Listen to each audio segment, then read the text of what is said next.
അപ്പോൾ ഇന്ന് നമ്മൾ പില്ല എന്നുള്ള ചാപ്റ്ററിലെ ക്വസ്റ്റ്യൻ ആൻസേഴ്സ് ആണ് നോക്കാനായിട്ട് പോകുന്നത്. അപ്പം ഇതിലെ ക്വസ്റ്റ്യൻ ആൻസേഴ്സ് സത്യത്തിൽ ഇതിന്റെ മുൻപത്തെ ടോമി ഓർ മാൻ എന്നുള്ള ആ ഒരു ചാപ്റ്ററിൽ നിന്നും കൂടി ബേസ് ചെയ്തിട്ടുള്ളതാണ് വരുന്നത്. അല്ലാതെ ഈ കവിതയിൽ നിന്ന് മാത്രമല്ല ആ ക്വസ്റ്റ്യൻസ് വന്നിട്ടുള്ളത്. അപ്പൊ നമുക്ക് ക്വസ്റ്റ്യൻസും അതിന്റെ ആൻസേഴ്സും നോക്കാം. അപ്പം ഹം ബി ജോഡി എന്നാണ് പറയുന്നത്. ജോഡിന എന്ന് വെച്ച് കഴിഞ്ഞാൽ ജോയിൻ ചെയ്യുക എന്നുള്ള അർത്ഥമാണ്. അപ്പം എന്താണ്, നമ്മൾക്കും കൂട്ടിച്ചേർക്കാം എന്നാണ് ആ പറഞ്ഞതിന്റെ അർത്ഥം. എന്നിട്ട് ഇവിടെ ഒരു പിക്ചർ കൊടുത്തിട്ടുണ്ട് അല്ലെ, ഒരു നായ്ക്കുട്ടി എന്തോ കഴിക്കുന്നുണ്ട്. എന്നിട്ട് ക്വസ്റ്റ്യനിൽ എന്താ ചോദിക്കുന്നത്, ക്യാ ഖാന പസന്ത് ഥ. പസന്ത് ഥ എന്ന് പറഞ്ഞാൽ ഇഷ്ടമായിരുന്നു. അപ്പം ക്യാ ഖാന പസന്ത് ഥ എന്ന് വെച്ച് കഴിഞ്ഞാൽ എന്ത് കഴിക്കാൻ ഇഷ്ടമായിരുന്നു എന്നാണ്. അപ്പം എന്താണ്, ടോമി ഓർ മേൽ എന്താ പറഞ്ഞിട്ടുള്ളത്, ഈ നായ്ക്കുട്ടിക്ക് ചായക്ക് സാത്ത് ബിസ്കുട്ട് ഖാന പസന്ത് ഥ എന്നാണ് പറയുന്നത്. അപ്പോ ചായയോടൊപ്പം, ചായക്ക് സാത്ത് എന്ന് പറയുമ്പോൾ ചായയോടൊപ്പം, ബിസ്കുട്ട് എന്ന് പറഞ്ഞാൽ ബിസ്ക്കറ്റ്, ഖാന പസന്ത് ഥ കഴിക്കാൻ ഇഷ്ടമായിരുന്നു. നെക്സ്റ്റ് ക്വസ്റ്റ്യനിൽ എന്താ പറയുന്നത്, കിസ്കെ നീച്ചെ സോത്താ ഥ, എന്തിന്റെ താഴെയാണ് ഉറങ്ങിയിരുന്നത് എന്നാണ് ചോദിക്കുന്നത്. സോന എന്ന് വെച്ച് കഴിഞ്ഞാൽ ഉറങ്ങുക. അപ്പോ ഇവിടെ പിക്ചറിൽ എന്താ കാണിച്ചിട്ടുള്ളത്, ഫാനിന്റെ താഴെ ഉറങ്ങുന്നതായിട്ടാണ് അല്ലെ. അപ്പൊ എങ്ങനെയാ അതിന്റെ ആൻസർ എഴുതുക, പങ്കയ്ക്ക് നീച്ചെ സോത്താ ഥ. പങ്ക എന്ന് പറഞ്ഞാൽ ഫാന്, ഫാനിന്റെ നീച്ചെ എന്ന് പറയുമ്പോൾ താഴെ ഉറങ്ങുമായിരുന്നു എന്നാണ് പറയുന്നത്, സോത്താ ഥ. അടുത്തത് കിസ്കെ സാത്ത് ഖേൽത്താ ഥ, ആരോടൊപ്പമാണ് കളിച്ചിരുന്നത്, അല്ലെങ്കിൽ എന്തുകൊണ്ടാണ് കളിച്ചിരുന്നത്, എന്ത് ഉപയോഗിച്ചിട്ടാണ് കളിച്ചിരുന്നത് എന്നുള്ള അർത്ഥമുണ്ട്. രണ്ട് തരത്തിലും ആവാം അത്. അപ്പം ഈ ഒരു കവിതേനെ ബേസ് ചെയ്തിട്ടാണ്, അല്ലെങ്കിൽ ഇതിന്റെ മുൻപത്തെ ചാപ്റ്ററിനെ ബേസ് ചെയ്തിട്ടാണെന്നുണ്ടെങ്കിൽ നമുക്ക് നീതു കെ സാത്ത് ഖേൽത്താ ഥ എന്ന് എഴുതാം. എന്താണ്, നീതുവിനോടൊപ്പമാണ് കളിച്ചിരുന്നത്. പക്ഷെ ഇവിടെ തന്നിട്ടുള്ള പിക്ചറിൽ ഒരു ബോൾ വെച്ച് കളിക്കുന്നതാണ് കാണിച്ചിട്ടുള്ളത്. അപ്പം അങ്ങനെയാണെന്നുണ്ടെങ്കിൽ ഗേന്ദ് സെ ഖേൽത്താ ഥ എന്നും എഴുതാം. ഓക്കെ, ഇത് ഞാൻ നിങ്ങൾക്ക് മനസ്സിലാവാൻ വേണ്ടിയിട്ട് ബ്രാക്കറ്റിൽ എഴുതിയിട്ടുള്ളതാണ്. ഒന്നെങ്കിൽ നീതു കെ സാത്ത് ഖേൽത്താ ഥ എന്ന് എഴുതുക, അല്ലെങ്കിൽ ഗേന്ദ് സെ ഖേൽത്താ ഥ എന്ന് എഴുതുക കേട്ടോ.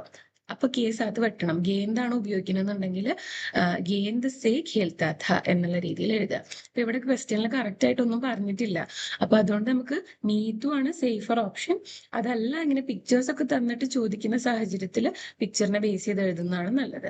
ഓക്കെ, എന്നിട്ട് പറയുന്നത് ഇൻകി മദദ് സെ കവിത മേ പങ്ക്തിയാ ജോഡെ, അതായത് മേളിൽ പറഞ്ഞിട്ടുള്ള കാര്യങ്ങളുടെ മദദ് സെ എന്ന് വെച്ച് കഴിഞ്ഞാൽ സഹായത്തോടു കൂടി എന്നാണ്. കവിതയില് പങ്ക്തിയ എന്ന് വെച്ചാൽ വരികൾ ചേർക്കാനാണ് പറയുന്നത്. ജോഡെ എന്ന് വെച്ച് കഴിഞ്ഞാൽ ചേർക്കുക. അപ്പൊ എന്താണ് എഴുതുക, ചായ് കെ സാത്ത് ബിസ്കുട്ട് ഖാത്താ ഥ, പങ്ഖെ കെ നീച്ചെ സോത്താ ഥ, നീതു കെ സാത്ത് വ ഖേൽത്താ ഥ. അങ്ങനെ മേലെ പറഞ്ഞ സെയിം സംഭവം തന്നെ ഒരു കവിതേന്റെ ലൈൻസ് പോലെ എഴുതിയിട്ടുണ്ട് എന്നേ ഉള്ളൂ. ഓക്കെ, ഇനി നെക്സ്റ്റ് ക്വസ്റ്റ്യൻ നോക്കുകയാണെന്നുണ്ടെങ്കിൽ പരിചിത് ശബ്ദോ പർ ഗോല ലഗായി എന്നാണ് പറയുന്നത്. അതായത് പരിചയമുള്ള ശബ്ദം എന്ന് പറഞ്ഞു കഴിഞ്ഞാൽ വാക്കുകൾ, അതിന്റെ മുകളിൽ ഗോല ലഗായി എന്ന് പറഞ്ഞാൽ അതിനെ സർക്കിൾ ചെയ്യുക എന്നാണ് പറയുന്നത്. അതിന് വട്ടം വരയ്ക്കുക അതിന്റെ ചുറ്റും. അപ്പോ രാത് കാ സമയത്ത, രാത്രി സമയമായിരുന്നു. അപ്പോൾ രാത്ത് എന്ന് പറഞ്ഞാൽ രാത്രിയാണ് എന്ന് നിങ്ങൾ കഴിഞ്ഞ ചാപ്റ്ററിൽ പഠിച്ചതാണ്. അപ്പൊ അത് റൗണ്ട് ചെയ്യുക. നീതു കി ഹാത്ത് മേ കിതാബ് ഥി, നീതുവിന്റെ കയ്യില് എന്താണ്, കിതാബ് എന്ന് പറഞ്ഞാൽ ബുക്ക് ഉണ്ടായിരുന്നു. നീതു ഘർ കെ ബാഹർ ഥി, നീതു വീടിന്റെ ബാഹർ എന്ന് പറഞ്ഞാൽ പുറത്തായിരുന്നു. അമ്മ ചായ് ലേക്കർ ആയി, അമ്മ ചായയുമായി വന്നു. നീതു ഖുഷ് ഹുയി, നീതു സന്തോഷിച്ചു എന്നാണ് പറയുന്നത്. അപ്പോ ഇവിടെ എന്താണ്, നിങ്ങൾക്ക് പരിചയമുള്ള വാക്കുകൾ എന്ന് പറയുന്നത് രാത്ത്, കിതാബ്, ബാഹർ, ചായ്, ഖുഷ് തുടങ്ങിയവയാണ്.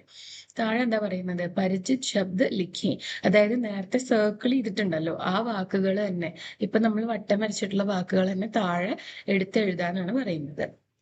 ഓക്കെ, ഇനി ലാസ്റ്റ് എന്താ പറയുന്നത്, പഠി ഓർ സംജെ. പഠന എന്ന് പറഞ്ഞാൽ വായിക്കുക, സമജ്ന എന്ന് പറഞ്ഞാൽ മനസ്സിലാക്കുക. അപ്പോ പഠി ഓർ സംജെ എന്ന് പറഞ്ഞാല് വായിച്ചിട്ട് മനസ്സിലാക്കാനാണ് പറയുന്നത്. അപ്പൊ ഇവിടെ എന്താണ്, ഒരു നായ്ക്കുട്ടി ഉറങ്ങുന്ന പിക്ചർ കൊടുത്തിട്ടുണ്ട്. അപ്പൊ അവിടെ സോത്താ ഹെ എന്ന് പറഞ്ഞു. അപ്പോ ആ പിക്ചറിൽ കാണുന്നത് എന്താണ്, നായ്ക്കുട്ടി ഉറങ്ങുന്നതാണ്. അതിനെങ്ങനെയാ പറയാ, സോത്താ ഹെ. അതുപോലെ തന്നെ പില്ല. അപ്പൊ നായ്ക്കുട്ടീനെ പറയുന്ന വാക്ക് എന്താണ്? പില്ല. പില്ല ആദ്യത്തെ പിക്ചറിൽ എന്താ ചെയ്യുന്നത്? സോത്താ ഹെ. രണ്ടാമത്തെ പിക്ചറിൽ എന്താ ചെയ്യുന്നത്? ഖാത്താ ഹെ. അപ്പൊ ഖാന എന്ന് പറഞ്ഞാൽ എന്താ? ഫുഡ് കഴിക്കുന്നതിനാണ് പറയുന്നത്, ഭക്ഷണം കഴിക്കുന്നതിനാണ് പറയുന്നത്. അപ്പൊ രണ്ടാമത്തെ പിക്ചറിന് നേരെ വരുന്നത് എന്താ? പില്ല ഖാത്താ ഹെ. നായ്ക്കുട്ടി എന്താണ്? ഭക്ഷണം കഴിക്കുകയാണ്. പിന്നെ പില്ല ഖേൽത്താ ഹെ. മൂന്നാമത്തെ പിക്ചറിൽ നായ്ക്കുട്ടി കളിക്കുക ചെയ്യുന്നത്. അപ്പൊ ഖേൽത്താ ഹെ എന്ന് പറഞ്ഞാൽ അതിന്റെ അർത്ഥം എന്താണ്? നായ്ക്കുട്ടി കളിക്കുകയാണ് എന്നാണ്. ഇനി അതിനെ ബേസ് ചെയ്തിട്ട് താഴത്തെ ക്വസ്റ്റ്യൻ ആൻസർ ചെയ്യാനാണ് പറയുന്നത്. ചിത്ര ദേഖേ ലിഖേ. താഴത്തെ ചിത്രം നോക്കുക എന്നിട്ട് എഴുതുക എന്നാണ് പറയുന്നത്. പില്ല എന്നിട്ട് ഡാഷ് ഹെ എന്ന് കൊടുത്തിട്ടുണ്ട്. എന്നിട്ട് കൊടുത്തിട്ടുള്ള പിക്ചർ എന്താണ്? കഴിക്കുന്നതാണ്. അപ്പോ ഈ പിക്ചറിന് നേരെ എഴുതേണ്ട വാക്ക് ഈ ബോക്സിൽ നിന്ന് ഏതാണ് ചൂസ് ചെയ്യേണ്ടത്? ഖാത്ത ഹെ എന്നുള്ളതാണ് ചൂസ് ചെയ്യേണ്ടത്. കാരണം പിക്ചറിൽ നായ്ക്കുട്ടി എന്താ ചെയ്യുന്നത്? ഭക്ഷണം കഴിക്കുകയാണ് അല്ലെ. ഇനി അതിന് പകരം ഉറങ്ങുന്നതാണ് കാണിച്ചിരുന്നത് എന്നുണ്ടെങ്കിൽ പില്ല സോത്താ ഹെ എന്നും, അതുപോലെ തന്നെ കളിക്കുന്നതാണ് കാണിച്ചിരുന്നത് എന്നുണ്ടെങ്കിൽ പില്ല ഖേൽത്താ ഹെ എന്നുമാണ് നിങ്ങൾ എഴുതേണ്ടിയിരുന്നത്. അപ്പൊ ഇവിടെ ഭക്ഷണം കഴിക്കുന്നതായതുകൊണ്ട് ഖാത്താ ഹെ എന്നുള്ളതാണ് എഴുതേണ്ടത്. ഓക്കെ. അപ്പൊ ഇത്രയാണ് ഈ ഒരു വീഡിയോയിൽ പറയാനായിട്ടുണ്ടായിരുന്നത്. അപ്പൊ ഇന്നത്തെ വീഡിയോ ഇത്രയേ ഉള്ളൂ.